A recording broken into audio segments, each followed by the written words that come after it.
And Talk Nutrition to Me with Kelly Springer. Kelly, how are you? And we have a celebrity guest, and this is pretty exciting, isn't it? Oh, yeah. So welcome award-winning filmmaker Susie Singer Carter, director and producer of No Country for Old People, a powerful nursing home expose that's shining light on abuse, neglect, and corruption in long-term care. So Susie's deeply personal, eye-opening documentary has already earned national recognition, and she's here to share why this film in the industry doesn't to see. Susie, welcome to the show. Can't wait to talk with you. Thank you for having me. It's good to be here. And I'm glad to meet you both and have an opportunity to talk about this. Yeah. So tell us all about it. This is crazy. Where do I begin? I want to say that it's a film that I never thought I would make and never wanted to make. So it's not something that this is something that you wake up as a filmmaker and say, oh, I think I'll do something on nursing home abuse and neglect, because it's just, and I'm saying that because it's pretty emblematic. How I perceived life is like everyone else, where we don't really look at what happens when we age, and we're all living longer, and yet we're not prepared for what happens when we reach a certain time in our lives when we do need assistance for our physical health. And because of that, there's an issue that's been going on for decades, over 5 decades, and which it has been allowed to happen. It's continued to happen because as a public, we don't know about it. We don't look at it because it's not sexy. It's scary. Let's face it. Getting older, being vulnerable, being dependent on health, it's nothing we want to look at. So we don't. Should I continue on? Just carry on. Yeah, this is fantastic. Yeah. Keep going. Yeah. Okay. So 3 years ago, my mother, who had Alzheimer's, and I started getting very involved in the community of caregiving because of my mom, who was one of my favorite people in the whole world. And her journey with Alzheimer's was long. It can be very long. It was 16 years. And sometimes it's fast, sometimes it can be very long. And I got very involved with it because I did a short film prior to that about a day in the life of, because I didn't know anything about it, as most people don't. And I was doing everything wrong. And so I decided, when I figured out, oh, I get it. Go into her world. Don't pull her into my world. This is a better way to do it. And because she was such a pistol and a force, and there were so many amazing stories to tell, there was one in particular that was so beautiful and so profound that I thought this would make a great short film. Valerie Harper, I don't know if you know her, if you remember her, she played my mom in it, and it was her last performance, and it was, I promise you, a gift to the world. It was just gorgeous. It's just a beautiful performance. And we were Oscar qualified, and we went to Cannes and won awards and PBS Fine Cut Awards. So that threw me into the caregiving world. So you would think that I would have known more about long-term care, but I didn't.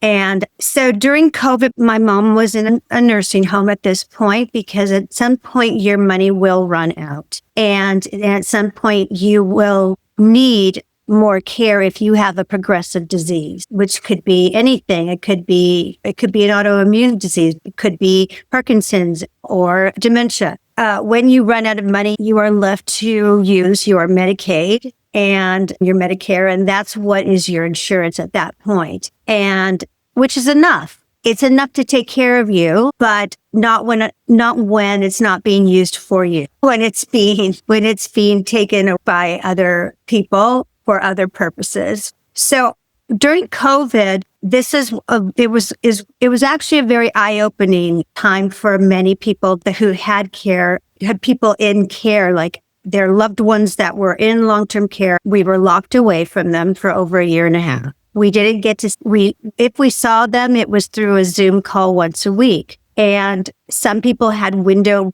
visitations, which are useless. But most of us we did not get to see our loved ones. My mom was at a 5-star facility in Los Angeles. And they finally put into a schedule some sort of Zoom call once a week, which mine happened to be at 3 p.m. on a Wednesday.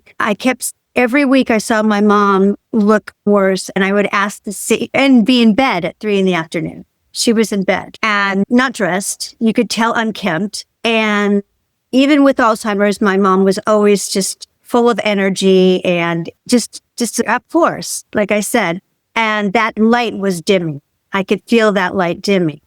And I kept saying, why is mom in bed, to the CNA? Why is she? I don't know, Susie. I don't know. It's crazy here right now. Because every day we'd get these calls like 17 staff members, have tested positive for COVID. They'll be quarantined for 2 weeks. And you're thinking, who's taking care of everybody? There's nobody there. So jump ahead. I'm finally get to see my mom a year and a half later. And I'm with her one of the visits, and she's not looking good. We're outside. She's in a wheelchair at this point. And she turned out she had someone else's bridge in her mouth. Isn't that horrible? And my partner, my producing partner, who's my best friend forever, said, what he pointed out, what's in your mom's mouth? There was something. I was sitting there chatting with her and telling her the life story of her life and making her laugh. And we were singing. My mom was a singer. And I looked in her mouth and I was horrified. I was like, what is going on? So I wheeled her back into the main lobby and I say, I think my mom has someone else's bridge in her mouth. She doesn't wear a bridge. And they're like, oh, that can't be. And I said, I promise you, this is not hers. She goes, then the nurse comes over. She's devastated. She must be the temp nurse. So that's the first thing I ever heard of a temp nurse, right? So I said, okay, whatever. Get it out. So 36 hours later, my mom ended up in the hospital with a stage 4 pressure sore and sepsis, pneumonia, 10% kidney function, on and on. It was a slippery slope. I didn't even know what a pressure sore is. Do you? Yeah. No. Yeah. So I'm a dietitian. Yeah, you do. Neil, do you? No. Okay. If someone said that to you, what would you think? What would you think that is? Sounds bad. That's all I would say. What are you saying? Pressure wound, bed sore? That sounds just barbaric. Let's say Middle Ages, not something when you're thinking about care, good care. But okay, so good, A+. But I thought, for me, it was like, oh, when you lay on your side too long and you know how it hurts, you're like, oh, I've been in this position too long. Or you cross your legs and you've got like or a baby that has diaper rash from sitting in their wet diaper or whatever for too long. That's what I thought. I had no idea that there was even stages, let alone what it actually was. My mom had a stage 4. That is the worst. That's the end of the line when it comes to pressure sores. I don't know how graphic you want me to get, but they are horrible. And they are also the emblematic of neglect, because by CMS standards, which is the Center for Medicare and Medicaid Services, they are considered a never event. And that's their regulation. But they happen all the time. And that's neglect. So when I got the call from the hospital, I'm telling you all this because it's very important to understand that nobody wanted to take responsibility for it. The hospital called me straight away and said, your mom was admitted into our emergency services. And when I let you know, she was admitted with a stage 4 pressure wound. And I said, oh, and she said, so then I called the facility, the nursing home, and said, how come I wasn't told this? And they said, oh, but it didn't happen here. Wow. Okay. So they're passing it off to each other. So it happened on the way. Somehow it happened on the way in. A stage 4 pressure ulcer happened on the ride over. Makes sense. Makes sense because we're idiots.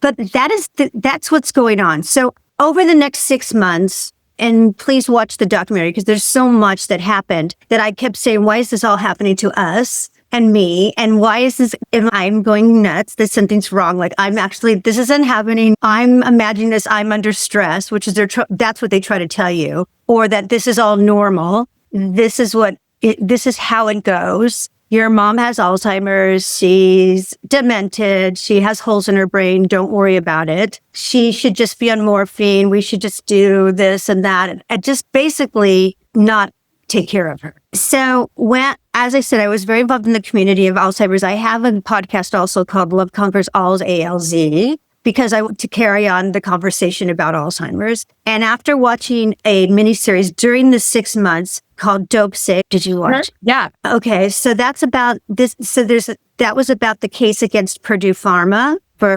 OxyContin and the Sackler family. And the lead prosecutor is Rick Kessel, was played by Peter Sarsgaard. And it was his case. But at the end of that docu-series, not docu-series, it was a mini-series, sorry. There was the most amazing piece of information because his partner comes to him in the final episode and said, I have our next case. It's another pharmaceutical and it's Abbott Labs and it's some drug called Depakote that they're off marketing to nursing homes to chemically restrain their residents. That's how my mom ended up in a wheelchair and incontinent for the last 8 years of her life. They were giving her drugs, right? They were giving her, Depakote, and which is an anti-seizure drug for epilepsy. She was on it. I thought that her Alzheimer's was progressing, and then her regular doctor called and said she was on a black label drug, which means that it's deadly for someone who is elderly or with dementia. So that's why that was very important for me to have him on my show and he won that case, by the way, but they're still doing it. And they had a $1.5 billion judgment against them, and they still do. That's how much money they make off of these things. So Rick Mountcastle was the first person after our podcast. I was telling him what was going on with my mom, and he said, this isn't just federally prosecuting nursing homes for over 20 years for everything you're saying. That was the first time. And then we decided, and when my mom passed away in July of 2022, I said, I can't unsee what I saw and unknow what I know now. And I need to share it, because if I don't, then I'm culpable. And I kept thinking that every second of every day that somebody's going through what my mom was going through. And she literally was suffering for the last 6 months of her life for no reason. I'm so sorry. I'm truly sorry.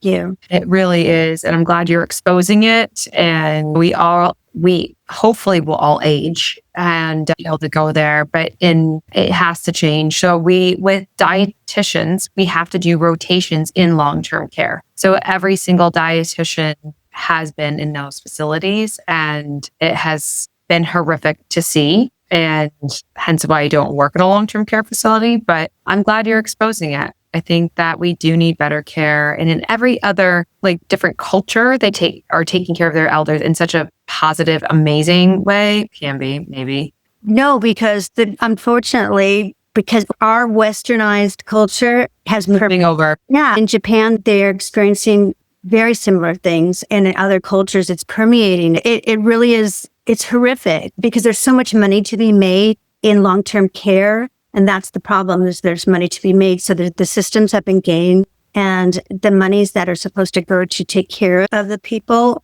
and the resident is not going to them. It's going to line people's pockets. That's the crux of the problem. Now, I'm going to jump into a question. So basically what's happening is, you said that people are afraid for this to be seen because you're exposing things. So have you had some backlash from people saying this is not true?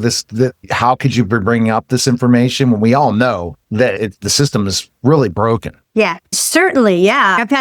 First of all, from the get-go, we were raising money, and I ended up getting a fiscal sponsor, which was the National Consumer Voice for Quality Long-Term Care. We've been around since 1974. So that gives you an idea of how long this issue has been going on, right? And when I went to I wrote grants, and we got turned down by almost everybody because there was a conflict. Okay, so I learned from Rick this very valuable phrase, which is follow the money. And when you follow the money, you'll find out why there was a conflict. And that there was the first pushback we got, even from advocacy groups that we know will push back and say, I was told this is too much. You're going too far. You're doing too much. We can't support this, because they're being funded by the industry. And there's a very strong nursing home lobby that pays hundreds of millions of dollars to help our politicians campaign to buy seats in our legislature. It's not any different than the pharmaceutical lobby or NRA or any of the lobbies. And that's why it's been so difficult to create any change, real change, through traditional advocacy, because they will stop it. Now, anything that happens is, if it happens at all, it'll be performatively. And that's because there's no oversight, there's no enforcement, and there's really no penalty and if there is, it's performative, and it's the cost of doing business. And that, I know, I feel so bad when I tell people, I see your faces, especially you, Neil, you're like... It's frustrating because you're trying to get that voice out, and everyone wants to stop it because they look at the bottom line, lining their pockets. And why is that industry so big? It's pretty much two industries lining their pockets. the people who own the facilities and then the pharmaceuticals, right? Yeah, there's that's two different things. But the pharmaceuticals, this is what's so funny is that, of course, yeah, they cross over, and the pharmaceuticals they'll support projects so they help each other. So and I'm not going to out anybody right now. We've already outed them, but there's been several big projects about caregiving and trying to be appealed to the 50 million plus caregiver. And there's nothing substantial in those projects because their sponsors are pharmaceuticals. Their sponsors are the lobby. So when you look at, and I listen, I always say, I'm just a little girl. I'm just a filmmaker who loved her mom. I didn't know any of this. And I learned all this in the past 3 years. So I want to share with everyone else because I don't want to believe this. I didn't know about lobbies. I didn't know about buying seats that led into legislation. I didn't know how this worked. It wasn't where my head was at. I wrote Bratz and Soul Surfer. I didn't know this is, you know what I mean? It's not what we want to know. It's not things that we say, I really want to know about how people screw us over. But this is the truth. And this is what happens. And we're so afraid. We're so ageist. We're so afraid to look at this that it is so easy to game the system because no one's looking. And that's what happened. I can understand your story. My husband's mom was exactly like your mom at the same exact time, same exact place, and on the other side of the US. Ended up dying in COVID at a long-term care facility. But like you said, we couldn't see her. You couldn't go. There was just a lot. And she was very put together.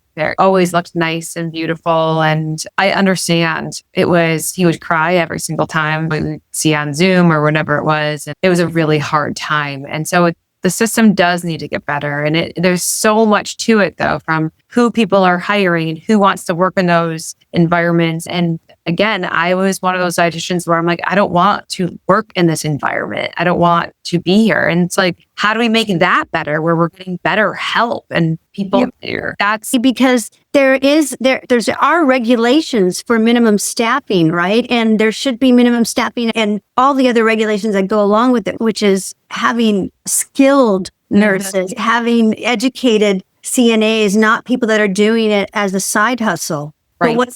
But what's happened is like your most expensive line item in any business is staff. So they chronically understaff, and the understaffing is at the crux of all of this. And they will say the owners, who by the way have no transparency because of their corporate veil, so you can't even get to them and you can't punish them criminally because you can't find them. And that's what our system has done. They've protected corporations. And it's very much like criminal enterprise. They wash their money through related parties. Even if it's a nonprofit, that they just make that one facility a nonprofit. Everything else is profit. They raise the prices on all the related parties. And then they tell CMS, we just can't staff. Give us more money. So that's why you don't want to go in there. And that's why that's why there's been an exodus of people that work in those facilities that love that environment. Our vocational caregivers can't do it. They suffer moral injury. They see these people that they've gotten attached to and want to get attached to. You can't, when you don't have any interaction or community or purpose, you are being warehoused.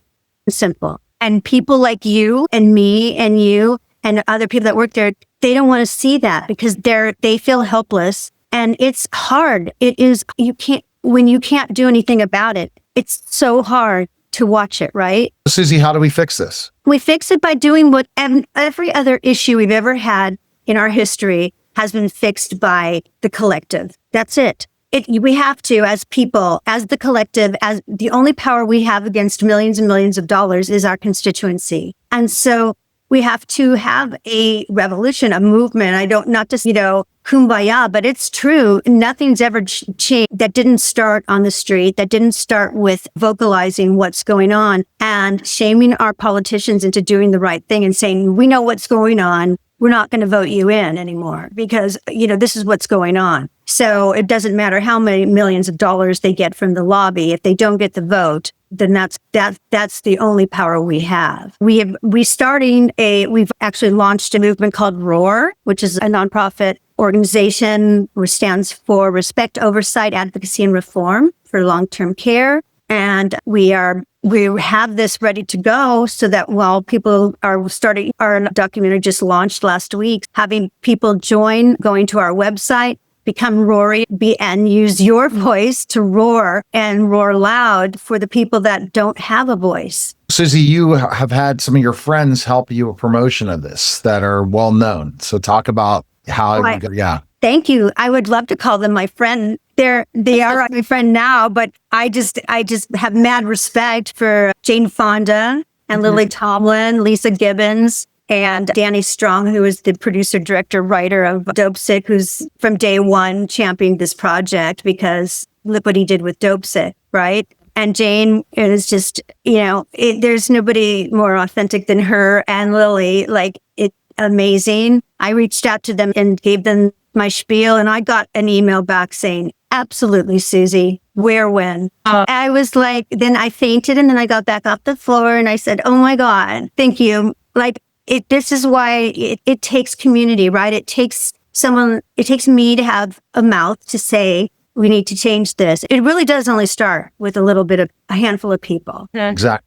Right? Wow. And Lisa Gibbons. Let's not forget Lisa. Lisa. Oh, yeah. I love Lisa so much. Done for caregiving and for older populations, unreal. She's my muse, and I love her so much. She was the first person to sit down and tell me what was going to happen with my mom, because her mom had Alzheimer's. And so 16 years ago is when I met her. And she's been my muse ever since, and I just adore her. And of course, she's endorsed this so much, and she's such a class act and a heart of gold. Yes. And we have more people that want to speak out for us too, as well. I'm very honored, and I'm also so happy for the people that are in those facilities right now, and hoping they're not suffering, and hoping that we can do this as quick as possible. I know it sounds so lofty, but I think this is a fantastic mission. And like I said, we are all moving into that direction every day, every minute closer to that moment. And I hope that when I'm there, I have great care and kind people around me. And I think what you're doing is going to help all of us. So I applaud you and hope to join in the movement anywhere that we can help. Thank you so much. Yes. Need people with voices like you guys. And we really do. It's so important to spread the word and watch the documentary. I know it's hard, folks. It's in 3 parts, and it doesn't end. It's not horribly bleak. Like, people have said they cried, but then they felt good and they felt empowered afterwards, because information is empowering, right? Yeah. Yeah. Where can we check it out? Where can we check it out? Tell us where we can check it out. So Amazon Prime we're on Amazon Prime, and then I think we're starting on Tubi tomorrow. And then there's been more. It's going to roll out, and it'll be available for everybody worldwide, because it's, like we said, it's no country for old people. Great. Appreciate it. Thank you again, Susie. Thank you so much. Thank you so much. All right. Take care. That was a special simulcast of the Neil Haley Show. And me, Kelly Springer. Take care.